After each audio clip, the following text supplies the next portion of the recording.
get started. Today, Chapter 7 assignment will be due. So if you have not completed the assignment yet, please do that. So on Blaze View, I posted a few videos. Probably many of you have noticed. If you have questions on question number 5, question number 1, and question number 8, you can refer to the video. Or if you want me to record videos for other questions, please feel free to email me, and I will be happy to record a video on other questions. And that's all we have. Oh, one more. Okay, I know we just scheduled the second exam, but I want to give you some information about the third one. So we will have our last exam on December the 1st to December the 7th. So we will have, I think, 6 days or 7 days. 7 days for taking the last exam. The last exam is not cumulative, it's not comprehensive, it will be on chapter 9, 10, 11, and 12. So we will have 12 questions. So please mark on your calendar for the last exam. So we don't have a final, we just have the third exam.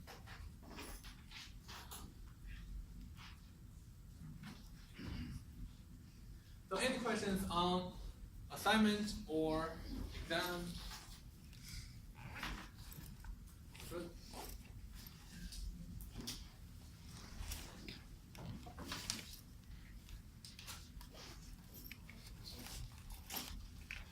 Last class we were discussing the confidence interval.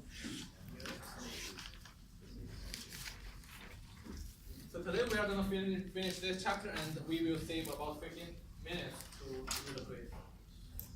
So last time we were talking about the confidence interval for the population proportion. So we said we want to estimate the population parameter. So what we did is to construct the interval such that this interval can capture the population parameter. Because we're dealing with sample, we don't have full access to the population, each individual of the population, so we don't have an exact value for the population parameter. But what we can do is to construct interval. So this interval may capture the population parameter. So we were talking about the population proportion. We will talk about the population mean. So, but let's focus on the population proportion first. What we had is a confidence interval, let's say. So in order to construct this interval, we need the center. So the center is called estimate. So eventually we need the lower limit and upper limit. So eventually we will need. But in order to construct this interval, we need to estimate. And we said for the population proportion, the estimate is just the sample proportion or the sample statistic, if you want to use a more general term. So this sample proportion is something that you can calculate using your sample. So you have the sample. Let's assume you have the sample. So this is one application population proportion. If you have a sample, if you want to find out what's the proportion of the voters who support candidate 1. So what you usually do is to ask people, say you interviewed 100 people. So who do you support? Someone say A, B, A, B. So you will see this kind of raw data. So let's say you interviewed 100 people. So this is the raw data you have.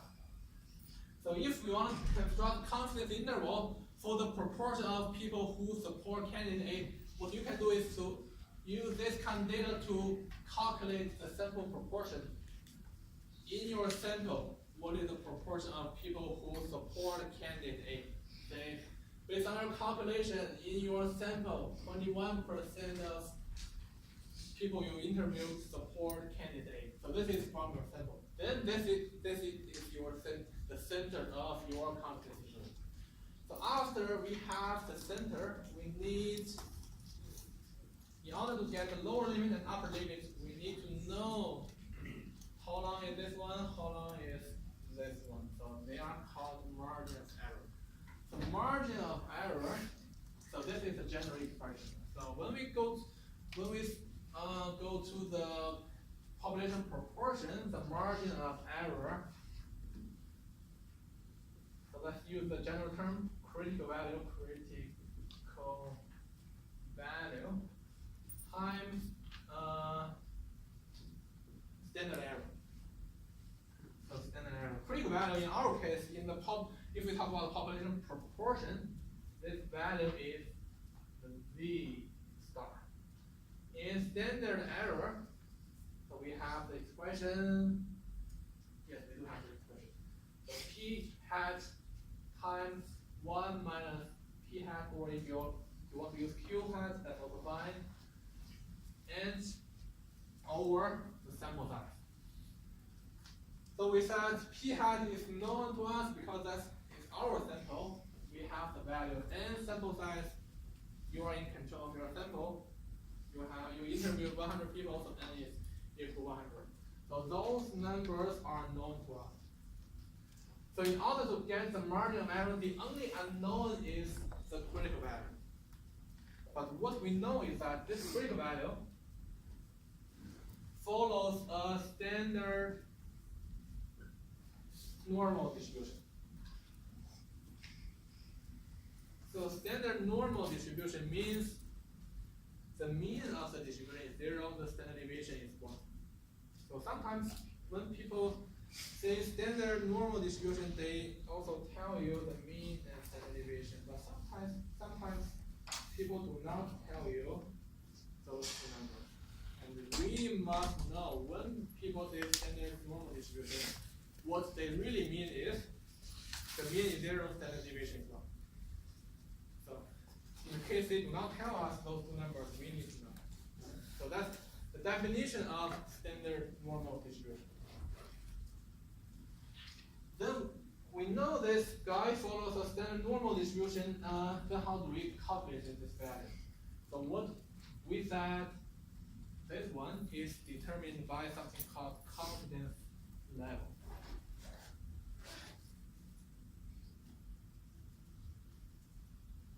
We want to be 95% sure that your interval will capture the true population parameter, or do we want to be 99% confident that your interval will capture the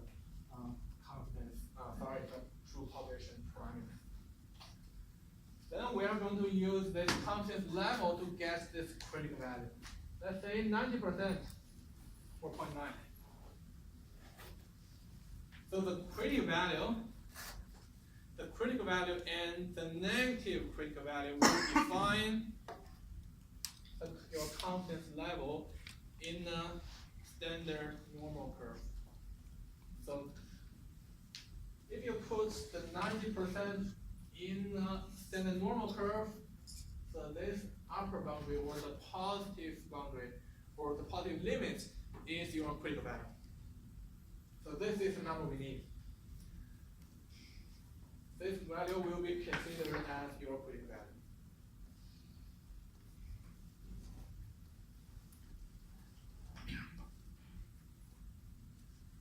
So after we have the critical value, we have all those numbers, then we can calculate the margin of error. So we know how long this is, we know how long this is, and we also know the center. So eventually we will calculate lower limit and upper limit. So when we calculate the confidence interval, what we need is the lower limit, which is estimate minus the margin of error, and the upper limit is estimate plus the margin of error. So after having the critical value, those numbers are known, so we should be able to get those limits. So this is the concept of constructing the confidence interval. But still the question is, how do we find the critical value? I know the concept you were talking about, but in real practice, how do I find that value? You can use StatCrunch, or you can use Excel. So let me show you how to find the critical value using StatCrunch first.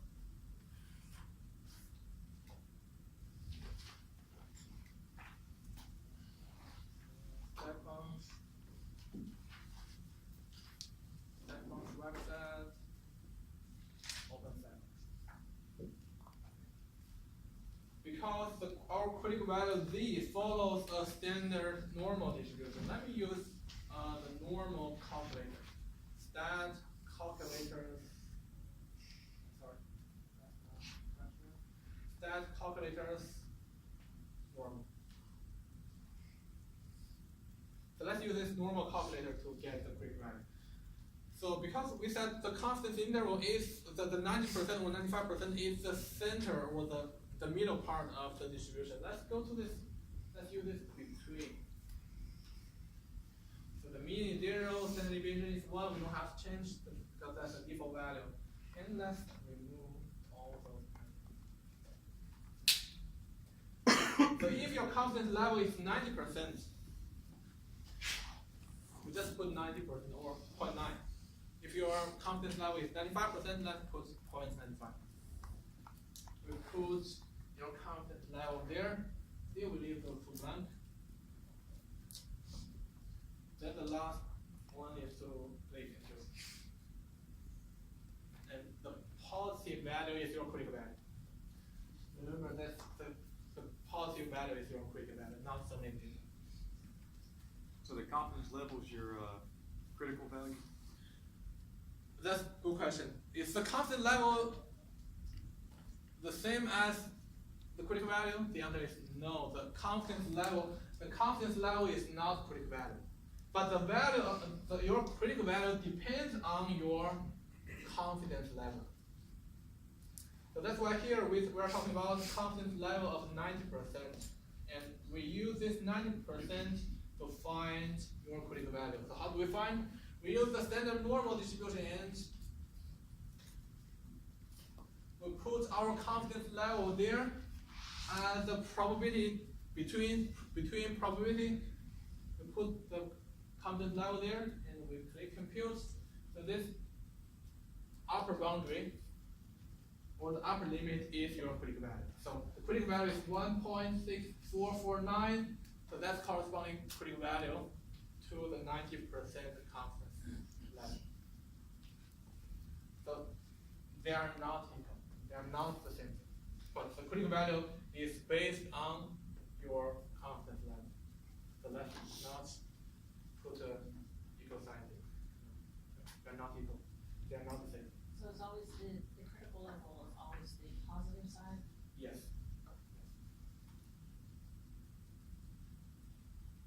Any other questions?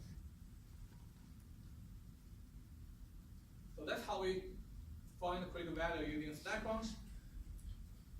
If you want to use Excel, so here is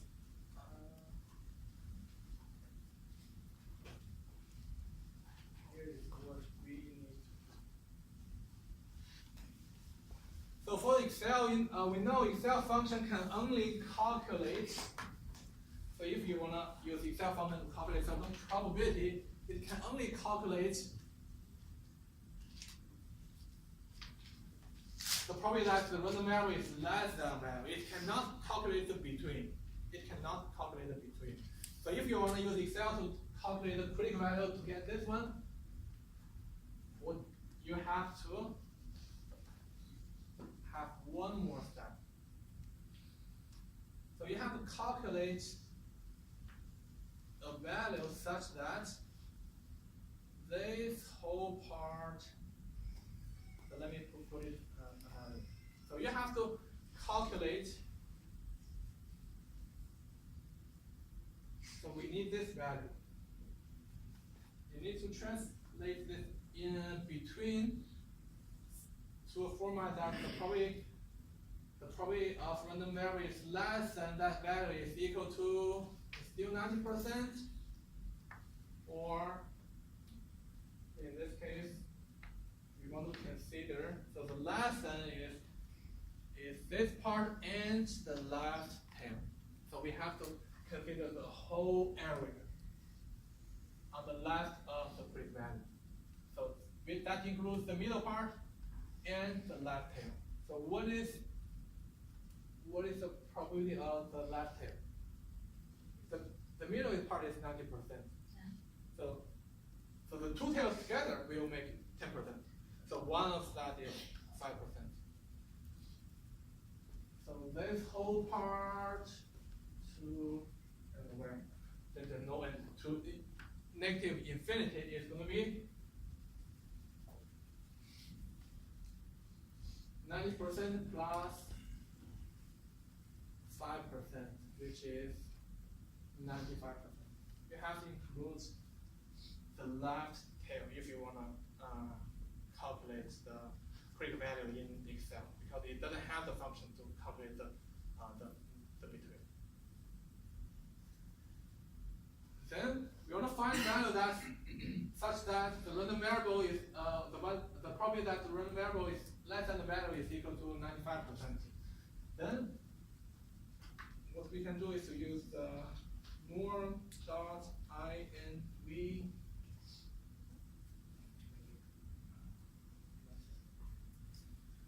So equals Moore dot NV.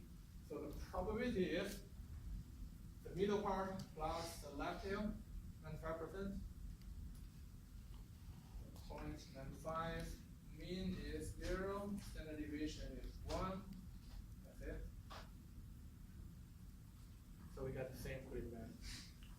So that's how we find the critical value using Excel. So when you work on assignment or exam, you can use the second because you won't have to do this one more step calculation. But after you finish this class, when you have a real job, you are going to use the Excel. So it's better to know how to get the critical value using Excel. So any questions on finding the critical value using StatCrunch or Excel?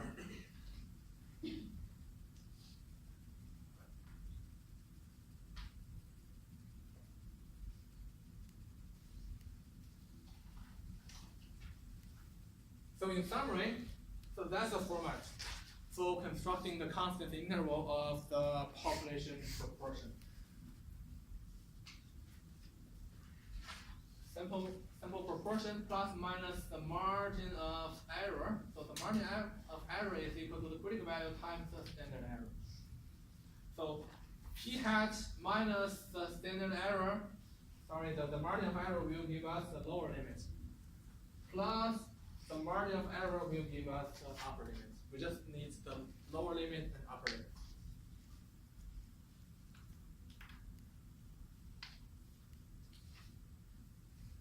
So let's see one practice.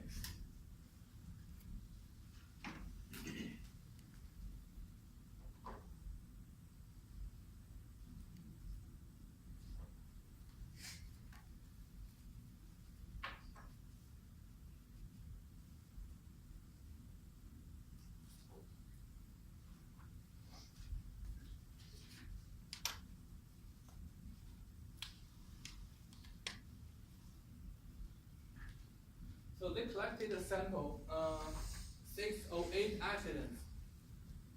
And out of those 608 accidents, 101 accidents involved teenagers. Then the question is, construct the 95% confidence interval for the percentage of all auto accidents that involve teenagers. So we need to construct the confidence interval. So in order to construct interval, we have not covered the confidence interval of the mean yet. But after we finish the whole chapter, when you have a question asking you to construct the confidence interval, the first question you have to ask is this question about population proportion or population mean? So after you read the description. So in this question is about proportion. The keyword is for the percentage, which means proportion. So I will show you guys how to do this in StatCrunch. You don't have to manually calculate all those things. So here are a few numbers we need.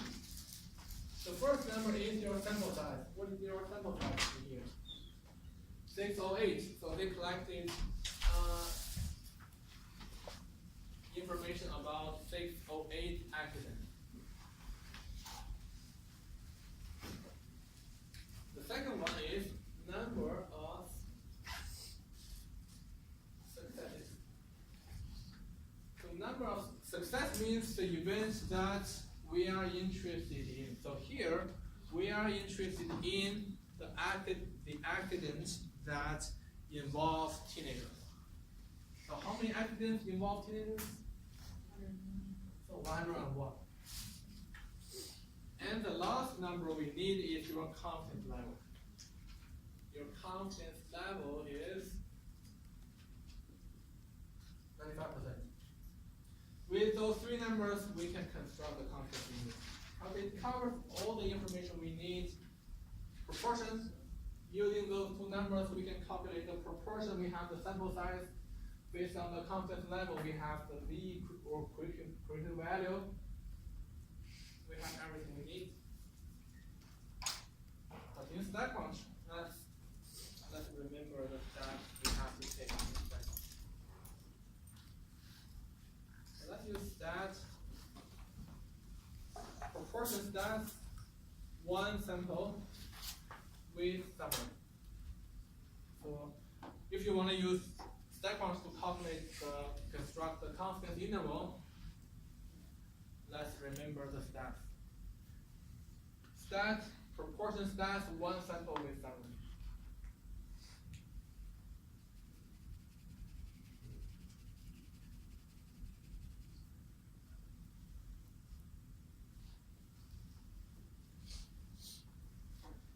Then number of successes. 101 accidents involve teenagers, so that's 101. Number of observations, that's our sample size. So that's 608. Then you have to select this constant interval. So in this question, it's just 95%, so that's default value, we don't have to change it. That's it. That's all we need to do in here. Then you click compute. So here's the output window. So most important two numbers are the last two numbers, the lower limit and upper limit. We need the lower limit and upper limit. So it gives us those two numbers. And we also have the standard error. If some questions may ask for the standard error. So here you can find the standard error. What else? Sample proportion. We have sample proportion, sample size, number of successes. We have all the information. But if you want to calculate the margin of error, you have to get the critical value by yourself and use this equation to calculate the margin.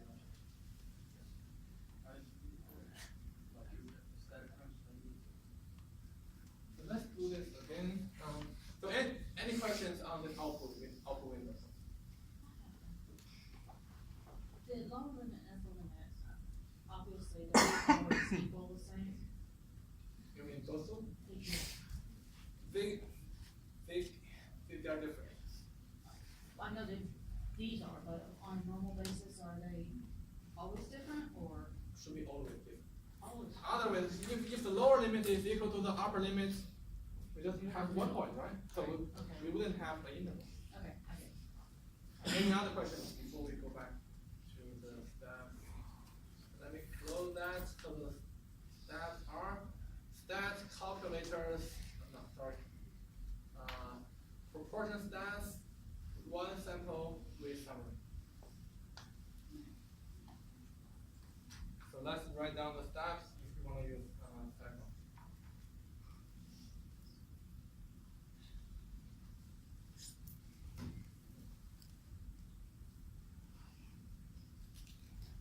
any questions?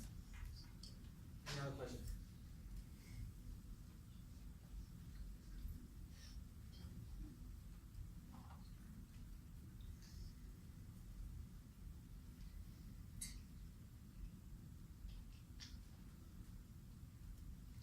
Okay, the next application is to calculate the sample size. So in real application, we will use this a lot.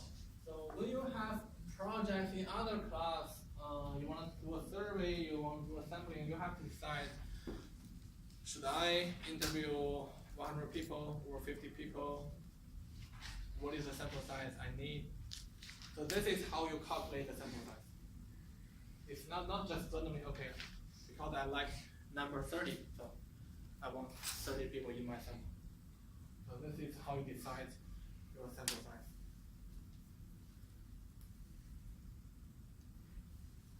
So if you look at the expression for margin of error, so sample size is in there. So in order to calculate the sample size, you have to give some requirements on one is the margin of error. So what is the width you want for your confidence interval? This kind of interval, or this kind of interval, or this kind of interval. Then that's a requirement you give to yourself. So you will define the margin of error. Then the critical value, you have to decide the confidence level. Do I need to be 95% confident, or do I need to be 99% confident? So that the confidence level is also the value that you are going to decide. So after you have the confidence level, you should be able to get this one. What about the p-hat? So the p-hat is your sample proportion. It's your sample statistic. But the problem is, if I do not know the sample size, how do I know the sample proportion? So in most of the cases, we do not know the sample proportion before we calculating the sample size. So in this case, let's assume that your sample proportion is 50%. So let's remember this value. So if you do not know the sample proportion, or if you do not know the estimated proportion, let's just use this 0.5, 50%. So we can assume the sample proportion is 0.5 or 50%. Then the Q is also 50%, so the N is the only unknown parameter in this equation. Because you have requirement, you have your own requirement for the margin of error, you have your own requirement for the confidence level, and therefore you should be able to get the critical value. Then N is the only unknown there. So our job is to plug all the numbers in there and solve this equation. Do you guys still remember in the first class this semester, we had a practice. So I gave you an expression and let you solve this expression. Do you remember that? So that expression is from here. Because we have to solve this equation to get our sample size. Do you guys still remember how to solve it? So, it's okay, let's work on it together. Okay? Let me get some space here. I think we have enough space here. Suppose you want to estimate the proportion of traditional college students on your campus who own their own vehicle. So from research on other college campuses, you believe that the proportion will be about 40%. Then what sample size is needed if you wish to be 98% confident that your estimate will be within 0.09 of the true proportion?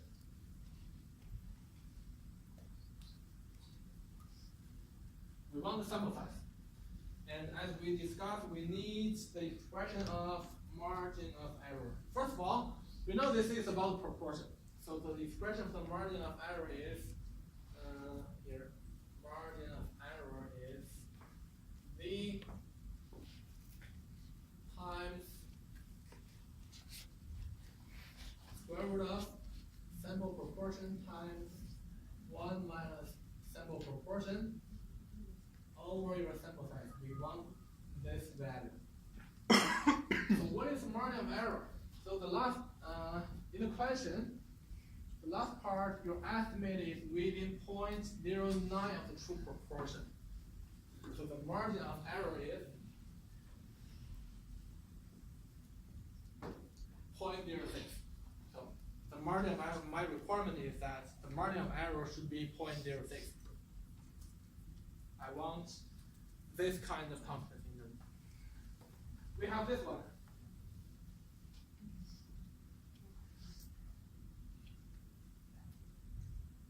So you believe that the proportion will be near 40%. So in this particular question, we are given the proportion. But in most of the cases, we will not be given this 40%. So if I remove, so if I remove this sentence, the second sentence, if I remove the second sentence, then you will need to assume that this proportion is equal to 0.5. But since we are given this 40%, let's just use this 40%. If the 40% is not given, let's use the 50%. Yes,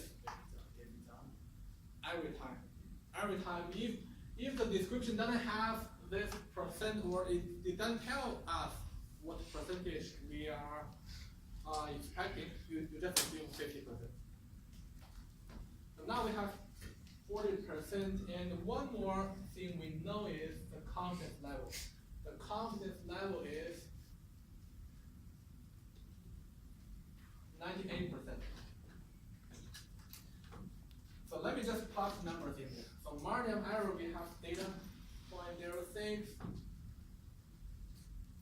Critical value, although we don't have it right now, but we can calculate the critical value based on the confidence level.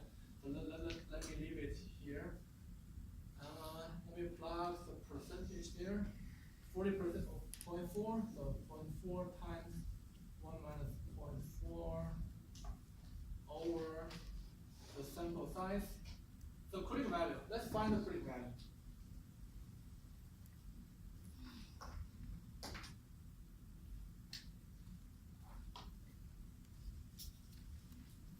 So that calculator is normal. So confidence level is 98%. Let me put 98 here.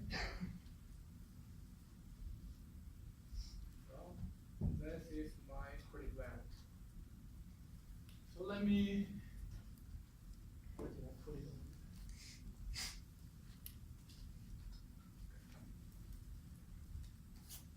So the critical value is 2 points. Let me keep 3 decimal places.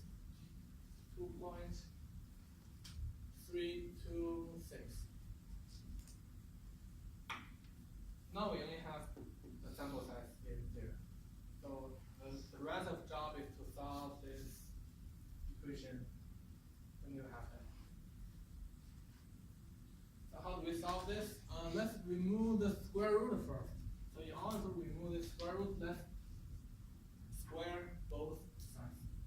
Square this one, square this one. So if we square both sides, we would have 0.06 square equals 2.326 square times. So we just remove the square root. 0.4 times 1 minus 0.4 over n.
what we need is, at the beginning, we need the expression of margin of error. Then we get all the information from the question and plot all the information there. Of course, we need to find the critical value. And then the rest of the job is to just to solve the equation.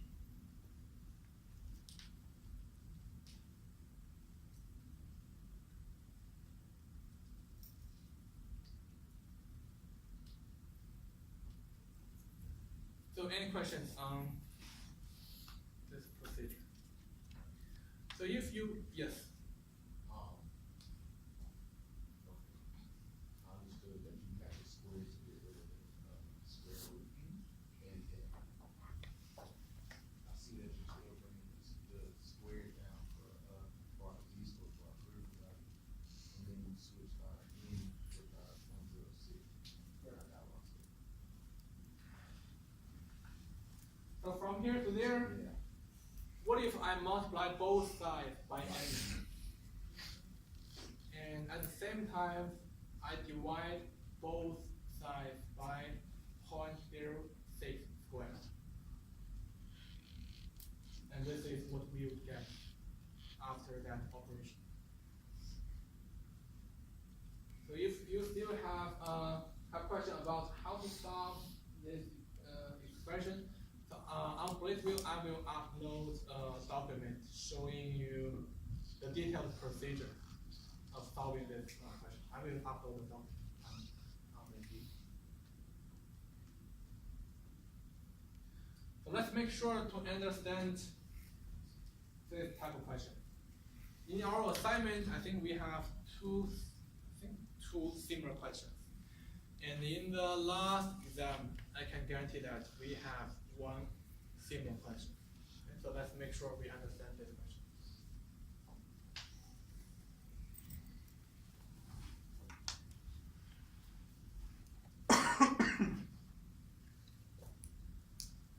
So after we have the confidence interval, after we have the lower limit and upper limit, how do we explain this confidence interval? So how do we tell other people about our results? So there are multiple ways to explain this confidence interval, but many of them are incorrect ways. There's only one correct way to explain this confidence interval. So I listed multiple incorrect ways. So in order to not confuse you guys, I only want to talk about the correct way. So if you see a statement, if you read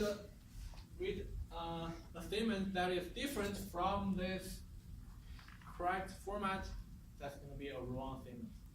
So in a correct statement, you have to mention three things. The first thing you have to mention is your confidence level. So we are 95% confident. So the confidence level that's something you have to mention. This is the first thing. The second thing is to mention the population parameter. So the population parameter could be population proportion and population mean. So we will cover population mean in 1 minute. So you have to mention your population parameter. Do not mention the sample proportion. Do not mention your sample, because the confidence interval is for your population parameter. So either mention population proportion or population mean. So in this case, we were talking about the population proportion. So it says the proportion of co-workers who have the flu shot or something is blah blah blah. Then it mentioned the population proportion. So that's the second thing you have to mention. And the third one is to mention the lower limit and upper limit. So you have the lower limit and upper limit. You have to mention that. So those are the three things you have to mention. So if any of those three is missing, that's a wrong statement. If one of them is replaced by another thing, say the population proportion is replaced by the sample proportion, it's wrong. Those three are the components you have to mention. So after class, please take a look at those wrong statements and try to figure out why they are incorrect. So, but just remember, we have to mention the three things.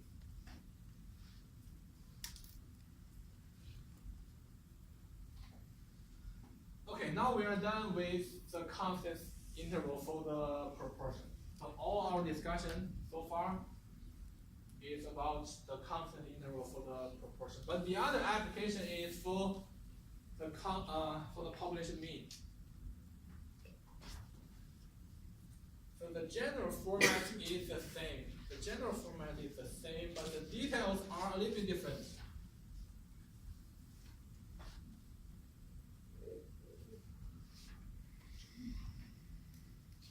So if the population parameter that we want to study is kind of average value or mean value, say average GPA, average household income, and average GDP, and so on and so forth, then we are talking about the confidence interval for population mean. So if we talk about the confidence interval for population mean, we still have this one, we still have this one. But the expressions are a little bit different. So the estimate, we still have estimate, but in this case, the estimate is not sample proportion anymore, it's sample mean. Because we are talking about the mean value. So I get everyone's GPA and I can put all the data in Excel and I can calculate the average value. So that's the estimate. That's my estimate. The estimate is the sample mean in this case. Then what is margin of error? Estimate, then what is the margin of error? So margin of error is still in this expression. But let me get rid of those things.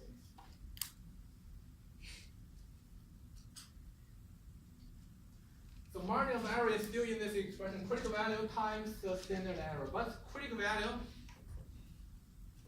is changed. We will use a different critical value.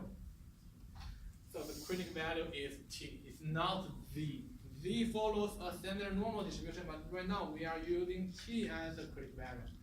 And T follows a student's T distribution. So the student's T distribution is kind of it's similar to the normal distribution. It's a bell-shaped, symmetric, unimodal curve. It has one parameter. So normal distribution has two, one is mean, the other is standard deviation, but this T curve or T distribution has one parameter, which is degrees of freedom.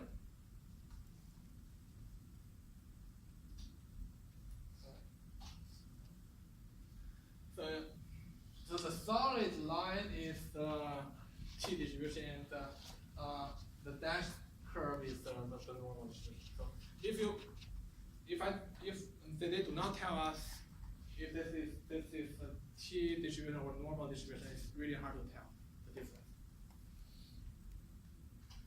So the parameter, as I said, the student's T distribution's parameter is the degrees of freedom. The degrees of freedom is equal to your sample size minus 1. So in order to find your critical value T, you need to know the sample size and use the sample size to calculate the degrees of freedom. So if your sample size is 50, then the degrees of freedom is 49.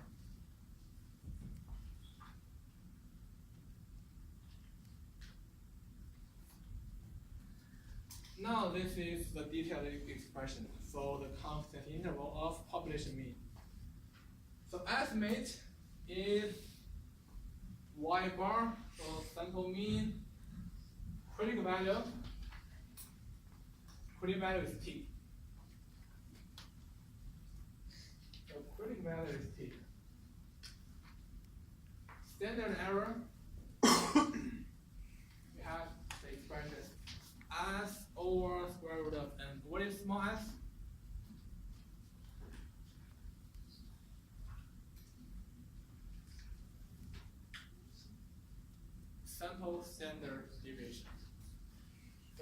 height is the sample standard deviation. So, and then it's our sample size. So as long as we have the data, we have the sample, we can calculate the standard deviation, we have the sample size. So standard error is not a problem for us. But the critical value is always the one that causes problem. So how to find the critical value? How to find the critical value of T? Of course, the critical value depend on the confidence level. And as we said, it also depends on the degrees of freedom. So it depends on two things, your confidence level and your degrees of freedom. So degrees of freedom is sample size -1, but this is something we can have if we have a sample.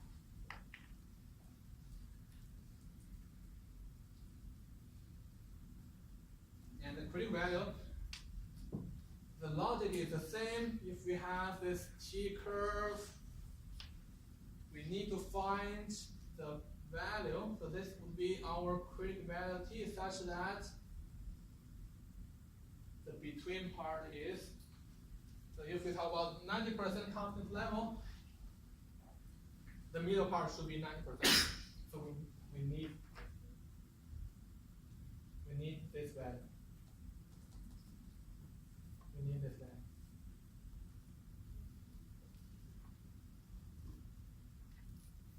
So if you have your data, if you have your confidence level, you should be able to get your critical value.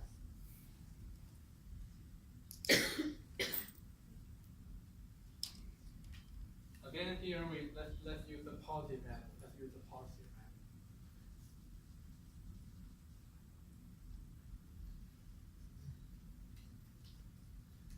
So any questions on this slide? What's the point of it being a T interval instead of the Z? So the application is on population mean. We want to construct a confidence interval for the population mean. We use T. Okay. If it's proportion, we use V. But in rare case, 1% of the applications, we may use critical value Z. So that's something, I think it's going to be the next slide. Yes, next slide. But before we go to next slide, any question on this one? That's a very good question. So 99.99% of applications for the population mean, we use the T. But sometimes we may use V as our critical value. When do we use V as our critical value? When we know the population standard deviation. In most of the cases, we do not know the population standard deviation. So if we do not know the population standard deviation, let's use it. But if the question tells you the population standard deviation, this is the equation you're going to use. But it's really rare case. So in most of cases, we just use T. But you have to be careful. If the question tells you, here's the population standard deviation, then you need to realize, okay, I need to use V as critical value. And here I listed the steps of using StatCrunch to calculate the confidence interval. If we know the population standard deviation. But for the sake of time, I'm not going to implement that in the on computer.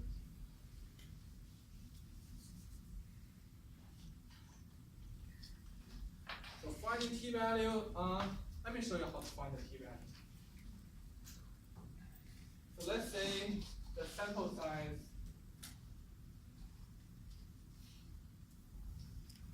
let's say the sample size is 100.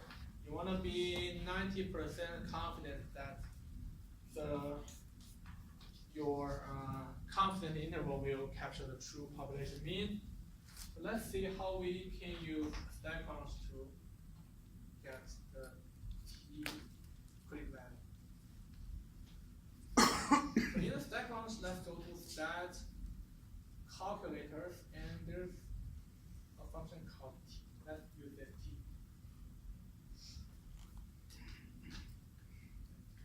Stat calculators t.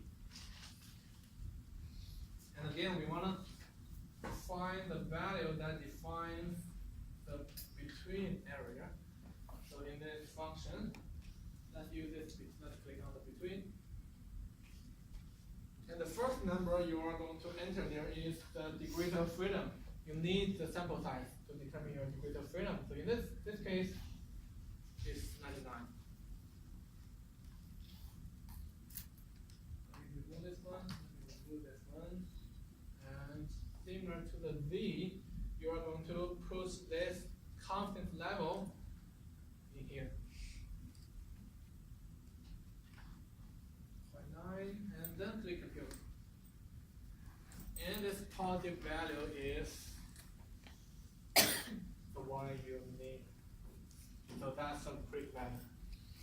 1.66.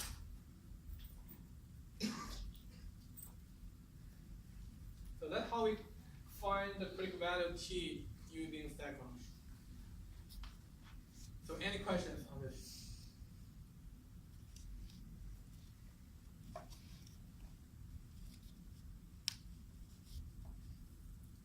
So what about Excel? Let me see if I can still remember the function for Excel. Okay, that's the one.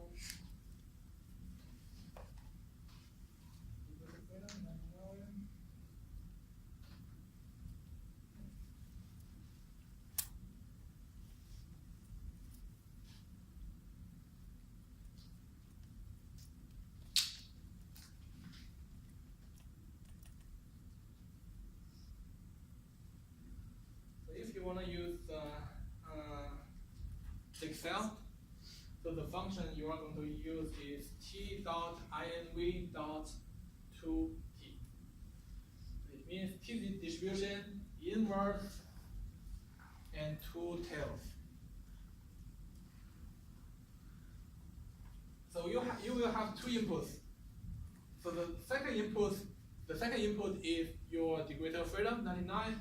But the first one, you have to be careful about the first one. So I entered the wrong value at the beginning. So this input is 1 minus the degree, the confidence level. If your confidence level is 90%, you have to enter 10% or 0.1. So that's something you have to be careful, because it's talking about two tails. So those two tails should be the input there. So the middle part is 90%, but the input the function requires is the two tails. So the two tails together is 10%. So if you want to use Excel, Excel also has a function to find the quick value.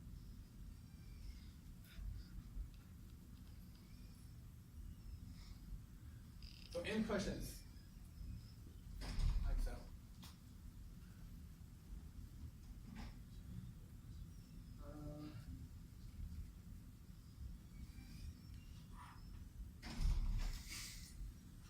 So if you want to use stack function to calculate the confidence interval for the population mean, so here is the stat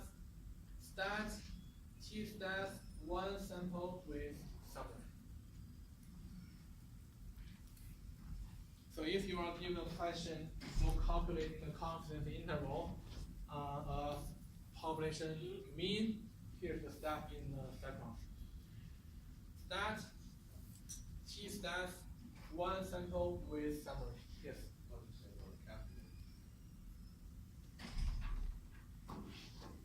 Oh, that's only.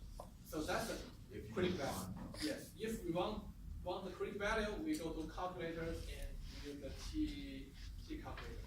But if you want to construct the confidence interval, you go to the t-stat one sample with summary.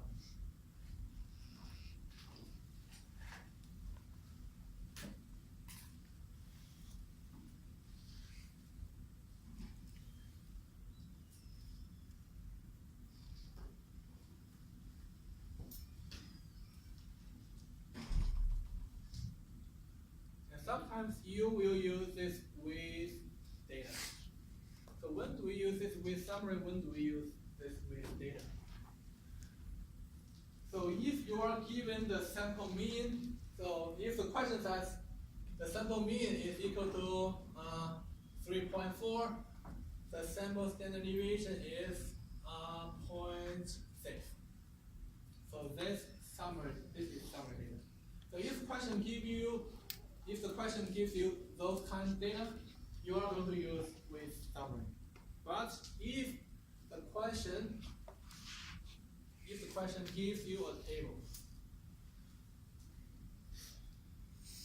so the table shows the GPA of the students: 2.8, 3.5, 3.8, 2.1, and so forth. If you are given this table, you are going to open the table in the StatCrunch and use the with data. So that's the difference. If you are given those numbers, if they calculated those numbers, let's use the with summary. If they didn't, let's use the with data. So that's the difference.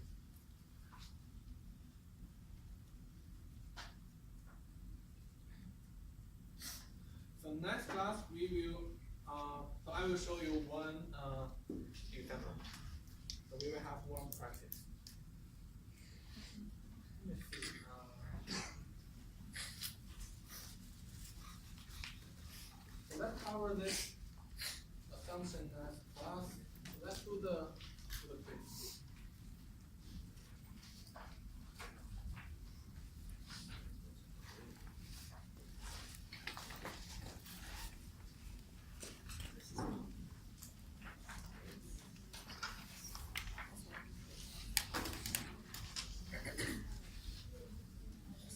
So for this quiz, I only need the expression. I don't need you to calculate the number. I only need the expression.